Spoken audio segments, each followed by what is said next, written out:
In a small village in Provence, France, residents have gathered to give thanks. While they sing and pray to Saint Anthony, these church members are praying for something different, a good truffle harvest. At the annual Truffle Mass, the collection plate is filling up, and not just with cash. In Richerange, truffles are sometimes called black diamonds. At a price of up to $1,000 per pound, they're one of the world's most expensive foods. The name Richerange means rich earth, appropriate for this village. Half of France's black truffles are transported through the town's market, up to $180,000 worth a day. They're all looking for truffles, and not just anyone will do either. It's a most important market of truffle in France, so if you want to buy some truffle, you have to be in Richerange to buy something. So for the sellers, it's the same thing. If they want to sell well, they have to come to Richerange.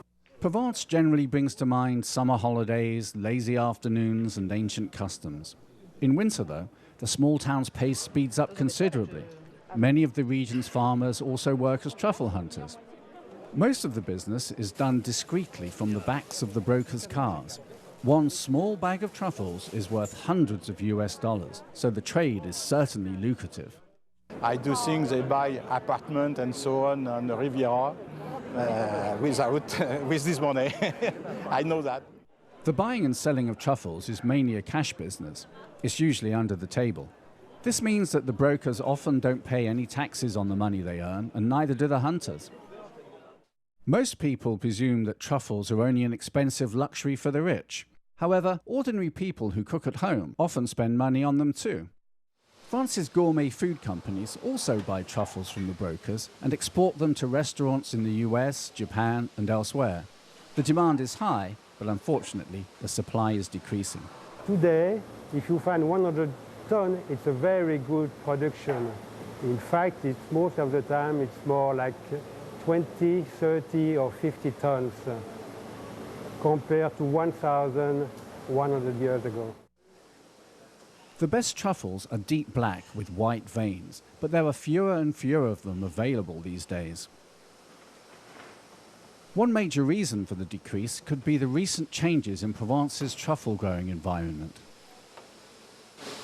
Because to grow truffles, you need woods, and the woods have disappeared. And what is left is not often very well taken care of. So we're desperate for woods. That explains the lower production today. Truffles grow underground, around tree roots. If there aren't as many trees left, there are fewer places for truffles to grow. Provence is a farm region where farmers grow lavender and grapes for the famous wines.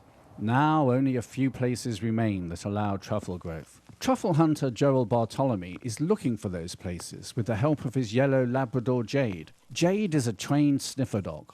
All dogs have sensitive noses, but sniffer dogs are exceptional. However, there are other factors involved. The dog has to pay attention, and he has to love his master.